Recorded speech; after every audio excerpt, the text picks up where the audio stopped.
The Thrilling World of Legal Documents, written by Khatzumoto, posted in January of 2008. Update as of July of 2011. I humbly retract everything bad I said about Cliff Notes. Cliff Notes rule. There is no way I was going to read Atlas Shrugged for real. YouTube doesn't watch itself. Get to the point, woman! Haha. Legal documents are a wordy morass of redundant crap. In English. But in Japanese, they're fun. No, I mean it. Filled with cool kanji, simple, logical, direct, and unambiguous language, legal docs in Japanese are actually IMHO, a language learner's dream. I started deliberately reading legal documents in Japanese one day on a whim a while ago. I was buying comics to read on my cell phone, as one is readily able to do in Japan, and the purchase screen had one of those user agreements attached, and I decided to read the agreement, the whole agreement, just for kicks. And I was struck by both how easy it was to understand, but at the same time how much I learned in terms of document and sentence structure. Now, I can hear some voices say, "But Katz, you were fluent in Japanese at this point." I was, but looking back, I had done a similar thing long before I was fluent. Back when I was installing a Japanese OS on my computer, in February of 2005, and thereafter when installing other software, I would encounter software license agreements, and while I never read them in their entirety because I'm usually in such a rush when installing software, I did read them in part, and I was struck by how easy they were to understand. This is going to sound weird, but reading legal docs in Japanese is really enjoyable. Maybe it's because in terms of actual content, they say about the same thing. Screw you and all your base are belong to us. But they say it's so edumacated sounding. Here's a line from a contract I read today. I was considering signing up for Sky Perfect Satellite TV, specifically to get channels of the from Hong Kong and Taiwan kind. If, in the course of using a Sky Perfect DVR, said DVR is unable to record video due to a breakdown or any other reason resulting in the user's data being lost or damaged, Sky Perfect DV cannot in any way, shape, or form be held responsible for that loss or any accompanying damage. Well, basically just saying screw you and all your base are belong to us. Actually, it's from outside the main contract, but it's from the contract page and it still owns. This kind of thing, contract reading, is what I mean by anything and everything that is in Japanese, by and for a Japanese audience, is fair game for study. If you haven't already, I want you to let go of the very narrow idea that only materials specifically and explicitly designated for learning are for learning. In fact, the materials designated for learning tend to suck. They tend to be the ones from which you learn the least.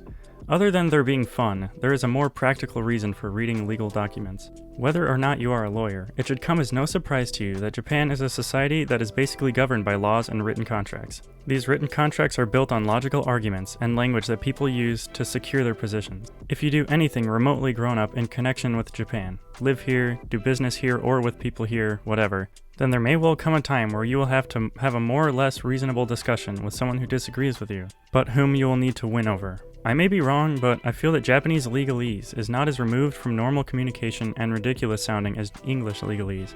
For this and other reasons, I recommend that you read legal Japanese to equip yourself with the vocabulary and structure needed to go to town.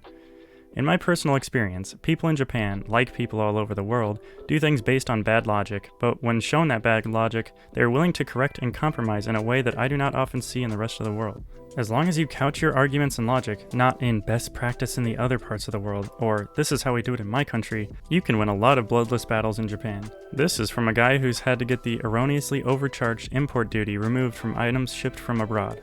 The duty was about 10 times the value of the items.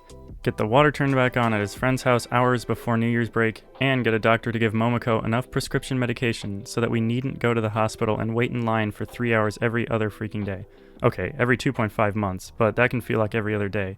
All of it involved gently exposing bad logic, to put it kindly, or arguing my guts out with polite tenacity and lots of grown-up words, to put it bluntly.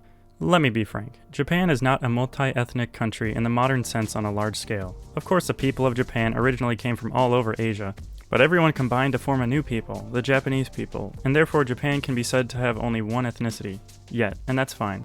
The only problem is that this means that non-ethnic Japanese who speak Japanese are rare, for now. Simply put, Japanese people do not expect you to speak Japanese, and so in that sense, they think you're stupid, in the way that we all think that people who do not speak our language are stupid. We do not think they can handle a complex, nuanced discussion. This is not a good or a bad thing, it is merely the way things are. Frankly, I see it as an opportunity. Since most people in Japan currently hold such low linguistic expectations of you, for you to exceed those expectations by what appear to be such astronomical margins works in your favor. The shock value alone can win the day for you. Anyway, so yeah, to get some Japanese people in some situations to take you seriously, as you may need to do from time to time in adult life, you may need to make all their base belong to you. The best way, I have thought so far at least, to do this is through language that is firm, well-reasoned, and a little cold. Don't be a jerk, don't be rude, but don't be a pushover either. One of the best places to learn such language, I think, is in legal documents. That and the proceedings of Japan's lawmaking body, the House of Representatives, available in full video here. The link is broken. For those times when you really need to talk like a no BS adult, this is some of the best preparation you can get. I've said that most legal docs amount to screw you and all your base are belong to us. That's not entirely true. Sometimes stated explicitly and other times openly implied between the lines are your rights. Get familiar with legal documents, get over the intimidation, start reading them, and you can potentially get more out of your life here as and when you need to.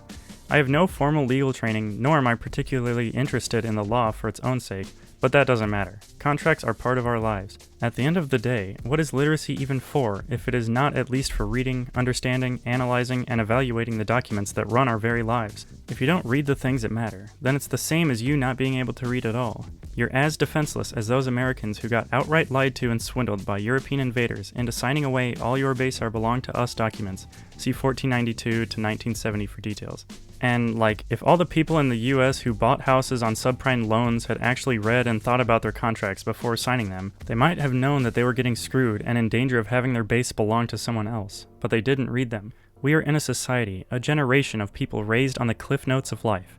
We read about the law. We read about the Constitution. We read about the budget. But we almost never talk about the actual original documents. We never bust out a calculator and actually add up those numbers that get thrown around in the legislatures of our respective countries. Not unless it's something stupid and irrelevant like Moby Dick or Macbeth. Not that Moby Dick and Macbeth don't have their place, but if you're not a Macbethologist, they're about as important to your daily life as yesterday's episode of One Piece. Which is to say less than the dust that gathers in the fan of my laptop even as I type this. Dude, that cell phone contract you and I signed without reading, that thing matters. We should have read it and not just trusted the shop guy's hand-waving explanation talking about how it should be, okay? Shop guys and girls will mislead you with qualified statements that are lexically true, in some cases, but practically quite false. Before you sign away the next 2 years of your life to AU or SoftBank, you should seriously cast your eyes and mind upon that print, fine or otherwise. Ask for the large print senior citizen version if the regular one hurts to read, but whatever you do, read it. Spend at least as much time perusing the pertinent contracts as picking the colors on your keitai or the wallpaper of your house. This is your life. This is real. This is important. Okay, end of dad lecture, haha. Anyway, I just realized that maybe I haven't expressed myself very well in this post, which would be ironic, but whatever.